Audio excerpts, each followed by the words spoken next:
Welcome to You Can't Laugh at Work, part of the You Can't Laugh at That podcast. We invite leaders from top workplaces to prove that not only can you laugh at work, the same traits that make a great comedian also make a great leader. Today's guest is CEO and co-founder of Soundstripe, Travis Terrell.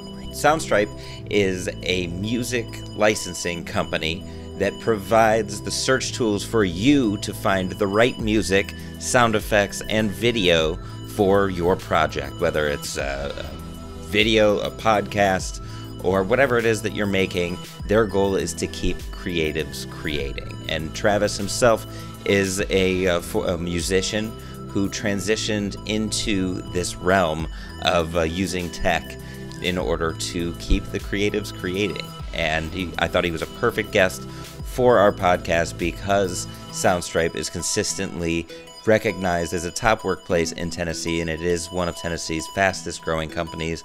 And they really do have an innovative mindset for how they approach creativity in the workplace and allow their creatives to keep creating. And in this episode, we talk a little bit about what it means to be creative and the unfortunate box that we tend to try to shove creativity into as a society that's incredibly limiting.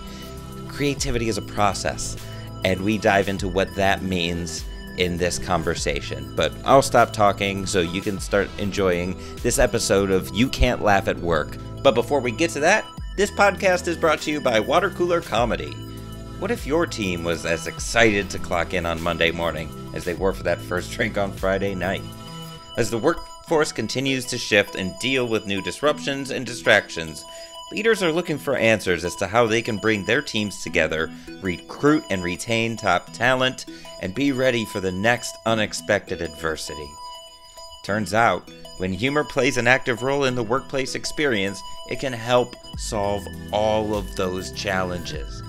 And at Water Cooler Comedy, it's our mission to turn your company into one where laughing together is part of building a stronger culture and improving the problem-solving process. From customized corporate comedy experiences, to keynotes, to comedy workshops, to online training, and one-on-one consulting, and more, Water Cooler Comedy can help make your company one where people come together to laugh around the water cooler, whether it's in person or virtual. Schedule a free consultation today at watercoolercomedy.org/booking or learn more about us at watercoolercomedy.org, because we want to help you make work the time and place to laugh. Sorry, go ahead. You were saying? No, I was going to say, whatever your audience, whoever your audience is, I'd love to just, help them as much as possible, or be whatever it is that I'm here for you, and whatever you would really like. Yeah, really the outcome that I'm looking for in an ideal world. I want people to stop taking themselves so damn seriously, and incorporating that as part of a culture. I have a background in comedy, and I'm really obsessed with why people laugh, right? And seeing the parallels between what makes a comedian great and what makes a leader great is too tough for me to ignore. And so that's kind of the angle that I've taken in my training programs, in my speaking programs, and in my podcast. It took a while to get here. As a fellow artist, I'm sure you can tell it takes a while to kind of really discover your voice, so to speak. And so that's really the point of this podcast, to prove that you can laugh at work. It's okay. Oh my gosh, I love this so much. Yeah, so thank you for taking the time. That voice that you're hearing and that face that you're seeing, if you are watching this, that is Travis Terrell of Soundstripe out of Nashville. Tell us a little bit about yourself. What is your inspiration behind why you do what you do?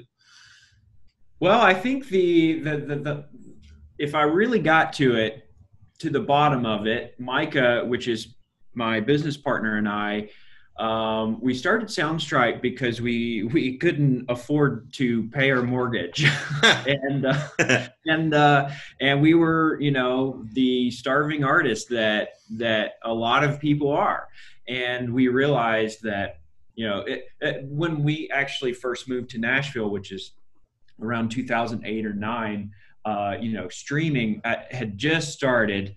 Napster was still a thing, right? And all of this stuff. So it was a new world in which it was really hard to make a sustainable living doing what you wanted to do in the music business. And we didn't want to become Beyonce. We just wanted to pay our house bill. And that was really what we tried to figure out. So we were a production team for 4 years. And we produced artists and we produced jingles that you'd hear on TV and commercials and things like that. We did that for 4 years. And then we call that our 4-year period of freelance hell. And we were just constantly looking for the next artist to produce and the next thing to do.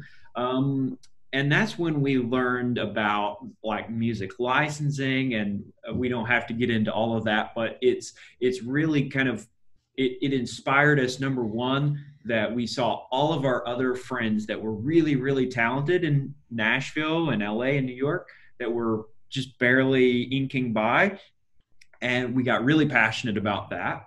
And then the second thing that we realized is, oh, music licensing is really boring and like archaic still, and it's still done on paper and with all these labels and publishers. So could we make that a technology business? Could we, sort of automate that whole process? And we got super lucky with everyone now is creating content, on YouTube and Instagram and everywhere. So we got really lucky with the timing of creating this like almost Netflix style subscription to stock music, and then with everyone making content. So, it really inspires me every day to get up and help provide consistent income for creative people and for artists and musicians. And that's pretty amazing to me. And it's progressed and evolved over the years, but that's really why we get up and do what we do. I was reading the transcript of an interview that you did, and I thought it was really interesting that you had values in place before you started the actual company. Which people see that and think, oh, that's back-ass words, but really it demonstrates that you have the why beneath everything. Kind of explain how you came to these conclusions as to why these certain values should be your values.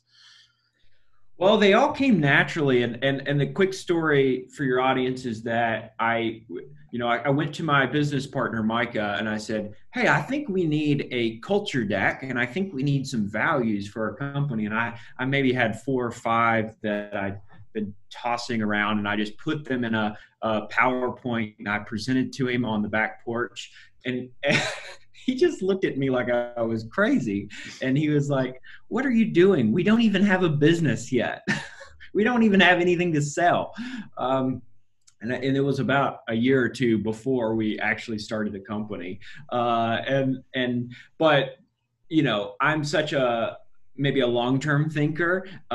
He's much more of the action-oriented doer person. Mm-hmm. And so, but he came around, and it was, I think, amazing. We basically kind of knew what kind of company we wanted to start even before what the company was going to do and sell. We knew that we wanted to create a culture. We knew that culture was intentional. It wasn't just something that kind of just happened. And we didn't want our culture to happen to us. We wanted to be in the driver's seat of it. So we kind of picked through a couple of books. I was still am an avid reader. So I just sort of found a few things that I like to feel like phrases and words that made sense to me. And then it took another year or 2 to solidify what those values were. We asked early employees, and they would kind of help us figure it out as well. So it was kind of a very natural process. It wasn't okay, let's sit down and write our values out. I could imagine Enron doing? Did you Yeah. know like Enron's core values are like respect, integrity, all of these things that they weren't. And it's probably they got in some boardroom, with a bunch of suits and they're like, I wonder. And they just wrote down 5 words. And so for us, it took a year or two to kind of work through that. I feel like we're still working through them. It's sort of one of our core values is date the model, marry the mission. And really all that means is that you're going to date you're not going to get married to the how in which you do things. That will always change inside the company. To say, well, that's how we do things here at Soundstripe is not really a phrase that you hear much, because people are always willing to take a look at the system in which was created and say, well, it used to work, but now it doesn't work anymore. So we kind of we're not as stone wall on that, but we're pretty staunch on our mission, why we do what we do. That doesn't change a whole lot. So that's kind of one of the, we take a very agile approach to even the values. It's like there may be a value that 10 years from now, it doesn't work in the first year. And so that's kind of how we approach that. I'd like to parallel that to stand-up comedy. If you're Okay. a comic and something is funny, the joke around that will change. You'll tweak it according to audience response. Maybe this story isn't the best story to prove that what's funny is funny. How can I change that? And so the how does change, and that kind of centers around that Simon Sinek, start with why, the golden circle. I don't know if you're familiar with his work. Oh, of course. And, music's the same way. I used to be a professional musician. I played a lot of jazz music. So jazz is, I think, kind of like comedy in a way. Oh Like yeah. there's a lot of parallels, I think, to musicians and comedians. You know, but one is that you have the structure, but every night could look a little different depending on, are people in a good mood? Are people, do they care at all? Are they responding to something you're playing?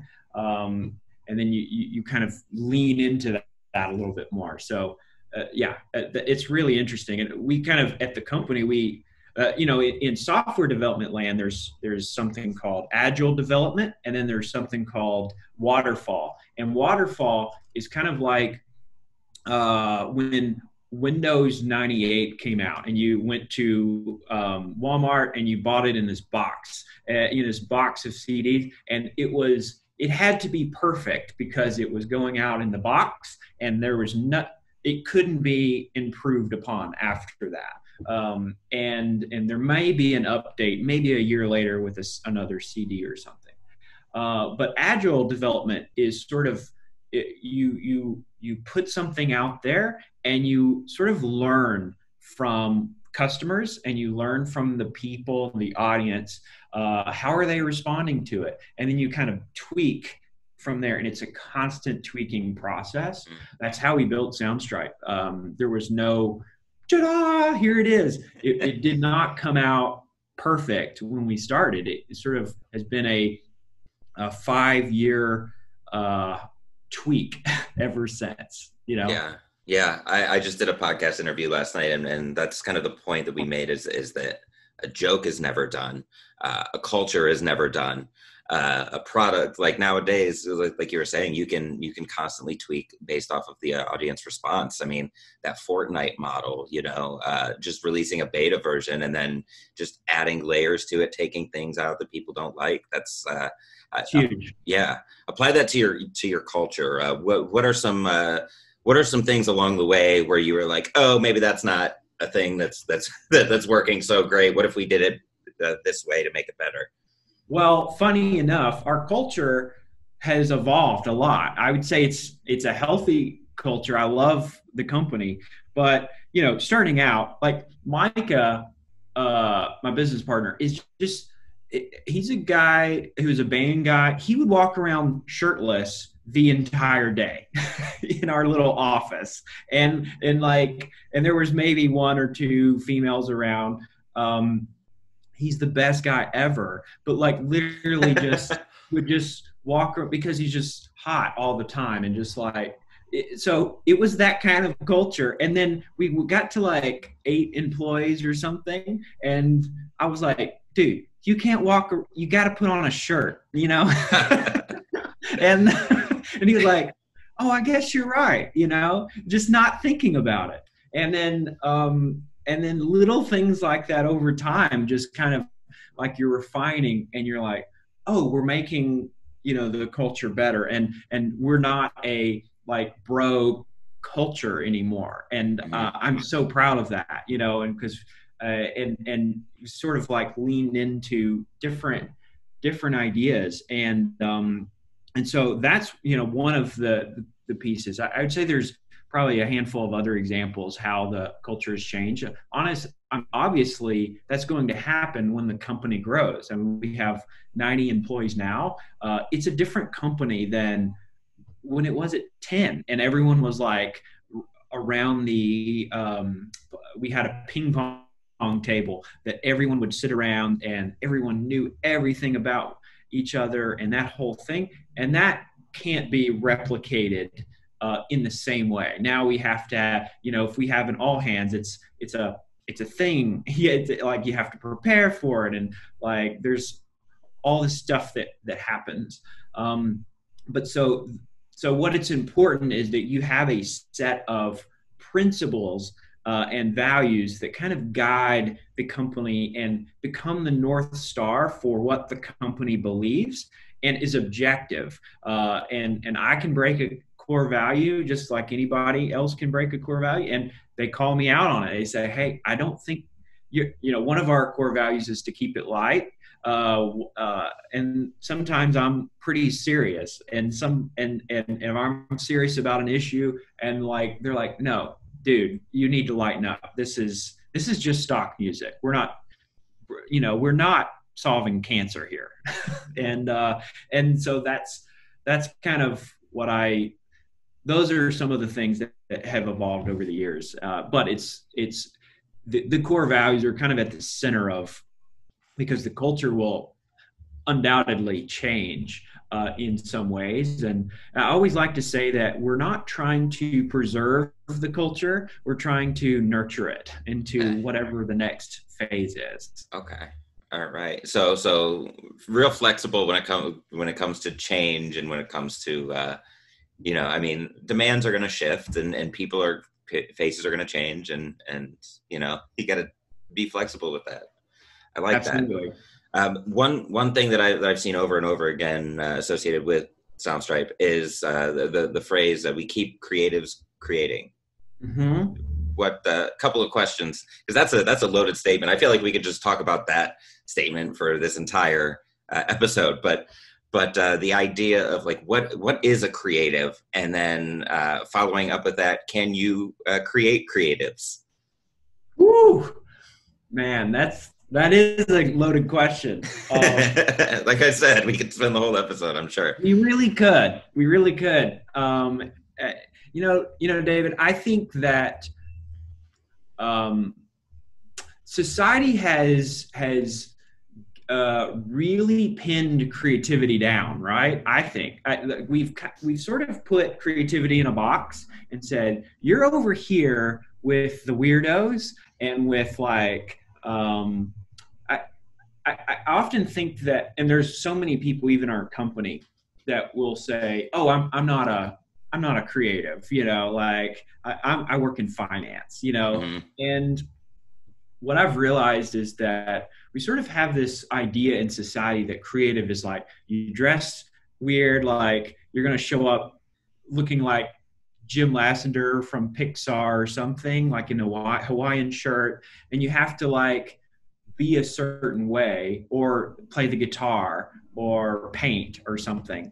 And I really wouldn't Albert Einstein be offended to not call him creative, that like creating the, you know, theory of relativity or something, so I think creativity is sort of everywhere. But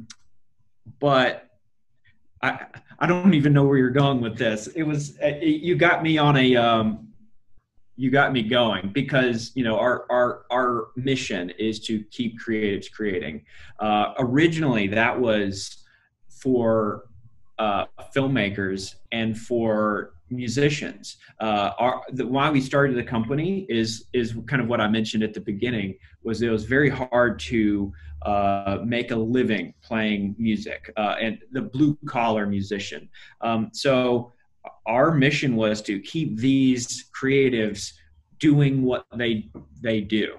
And so really that has evolved a lot, because now I think of creatives in our company. We have software engineers that are extremely creative, and we have finance people that are extremely creative. And I've had to take a look at what is creativity? What is this whole thing? And the way I tend to think about it, and I could be totally wrong, but it's this idea of pursuing curiosity, and you sort of have this curious state to you, and you sort of it's sort of like saying, oh, what if I did this and paired it with that? That's being curious to things. And then all of a sudden, if your muse kind of takes over, or if that thing inside you kind of takes over, that curiosity, that's you being creative. That could be playing the guitar, or that could be solving the theory of relativity, to me. And I think that we shouldn't discriminate creative people on what they do. I think that's everywhere. And yeah, does that make sense? Oh yeah, 100%. 100%. I'm on board with you too, with the putting in a box of creatives. Like we like things to be neat. Our society has designed things to be neat and put in categories and structured, when the world is messy. Totally. And you know what? To me, why I think workplaces often stifle creativity in many ways. I think it's because creativity lives in a realm of uncertainty. And workplaces do not like uncertainty. We like results. And creativity is not really about results. It's about kind of the process of it. And sort of living in that realm of uncertainty is kind of a part of the creative process. You don't sit down and, I'm going to write the next hit, and write a hit song. That doesn't happen like that. And I guess if you're, I don't know, somebody, that could happen, but if you're Paul McCartney, but I think the process of writing a song is really what creativity is all about. And in the workplace, what we try to do at Soundstripe is encourage people to go out and try things that may not work. We kind of have a policy that I have never let somebody go because they failed at something. It's usually because of something else, or the process is they're not willing to get in there and try the process.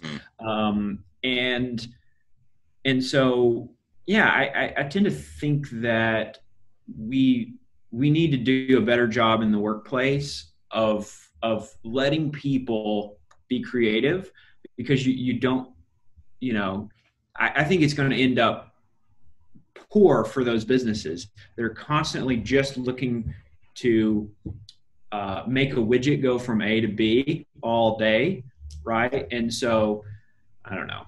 I'm talking a lot now, but.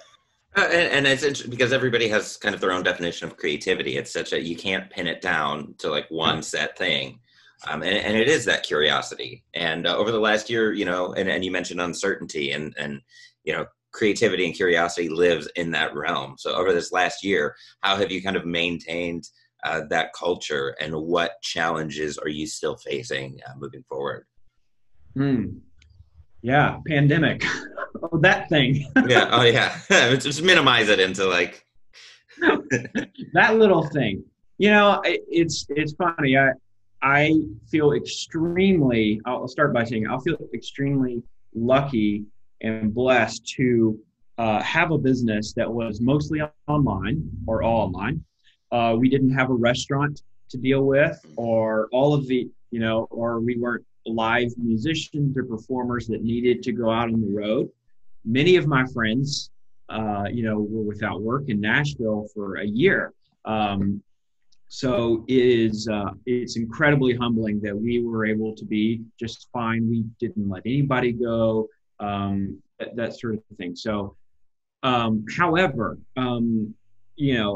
what I saw from the team and us is like this heavy uncertainty kind of forced us all to think outside the box and really think about what's working and what's not working, and be really quick to make decisions that maybe would have taken you a year to think through and to have all the pieces and all the information.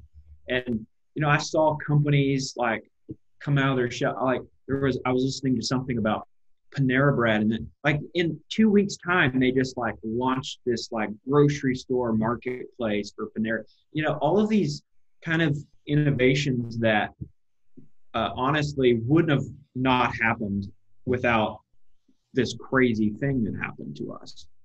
And so that's one piece there. For us in particular, we were fine. I think it was definitely a challenge to figure out how to go remote and do it well. We were about 30 or 40% remote before the pandemic, but to go 100% remote first is hard, because especially for somebody that really leans on human interaction, and looking at Zoom for 10 hours a day, 8 hours a day. I mean, it kind of sucks for those kind of people. And for others, it was great. And so we had to kind of get our footing around that. But about 2 or 3 months in, we're like, okay, I think this is good. And so far we've like kept this remote first thing, and it's been actually amazing. I think it hasn't slowed productivity down at all, which is interesting. Yeah, that's great to hear. And one more question: what's next for Soundstripe? And what is one thing that's kind of getting in the way of that? Ooh, that's a great question. So, Soundstripe is in a position where I'll say in the beginning, we're sort of one of the pioneers in creating a subscription music licensing service. We started in 2016, and we got very lucky with this huge content creator world that came up, and we keep being surprised about how the market keeps growing and the need for this. Like, honestly, we started with the ideas like, oh my gosh, it'd be great if Mike and I could support ourselves, and we started with another co-founder, Trevor, and the three of us, we could pay ourselves. We maybe have a couple employees, and that'd be great. And then we just kept like pushing forward, and it really, like, Soundstripe was never a fully baked idea that we foresaw, here's 10 years, we're going to look exactly like this. We sort of just kind of put one foot in front of the other. And I feel like that's still what we're doing. We have sort of like, we know that we now, like, one of the fastest growing companies in Tennessee, and all these like awards that you win. That's nice and all, but I think when you get back to it, it really comes back down to the mission. And I keep asking myself every day, it's like, are we still relevant? Are we still doing what we set out to do? And that's yes. Now we've paid out millions of dollars to artists every year, and that's something that I'm extremely proud of. We'll keep doing that. And, we just want to become a great company. We never wanted to,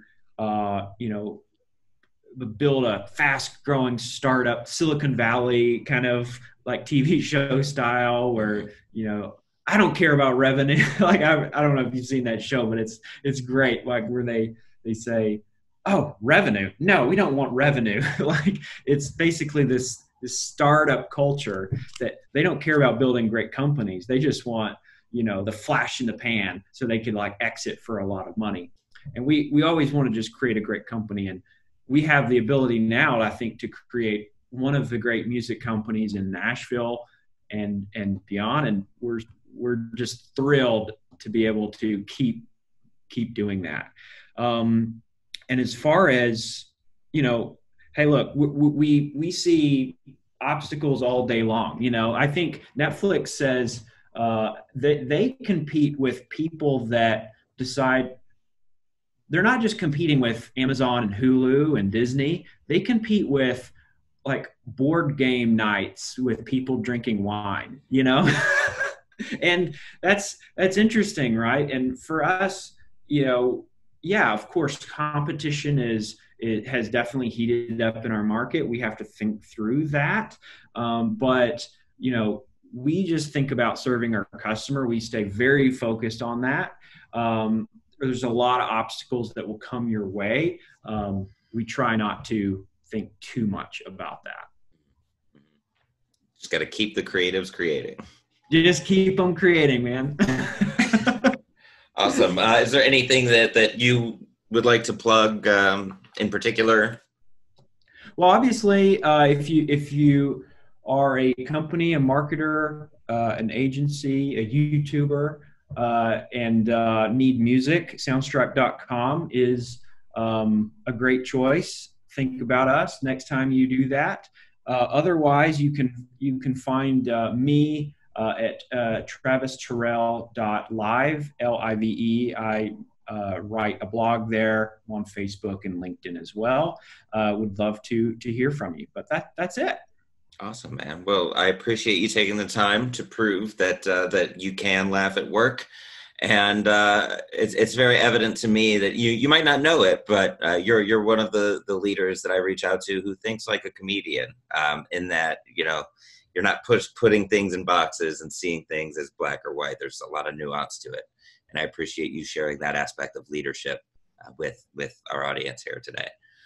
That's awesome. Well, now I'm humbled and I was intimidated to talk to a comedian. I was like, oh my gosh, how do I be funny? And I'm like, actually, you don't have to be funny. Just be real. Yeah, 100%, 100%. I would rather you do that than try to pull out your favorite dad joke, for sure. Fair enough. You can't laugh at that. Thank you for listening to this episode of You Can't Laugh at That's You Can't Laugh at Work series with Travis Terrell of Soundstripe. If you want to learn more about Soundstripe, visit them at soundstripe.com. Let me say that again, soundstripe.com, without choking on my own words. And you can follow them on social media, on LinkedIn, on Twitter. Follow Travis. Check out his blog as well. He is definitely somebody that you want to follow. He's got a lot of great insights on what it means to be creative, and that is something that we need now more than ever in the workplace. We have to be able to look at our problems and be curious about new ways to approach them. Curiosity is creativity. They go hand in hand. And so make sure you lean into that. That's definitely something that I learned from this episode, and I hope you did as well. So make sure you follow us all on social media. I'm on social media at @DavidHorning on Twitter and Instagram. You can also find me on Facebook. I do have a fan page for my speaking and consulting and training business. And of course, Water Cooler Comedy. Make sure you follow You Can't Laugh at That on Twitter at You Can't Laugh Pod, on Facebook, You Can't Laugh at That. Check out watercoolercomedy.org, where we specialize in corporate comedy experiences, as well as keynotes, consulting, training courses, and so on. Watercoolercomedy.org, where we help you make work the time and place to laugh. Catch you next time.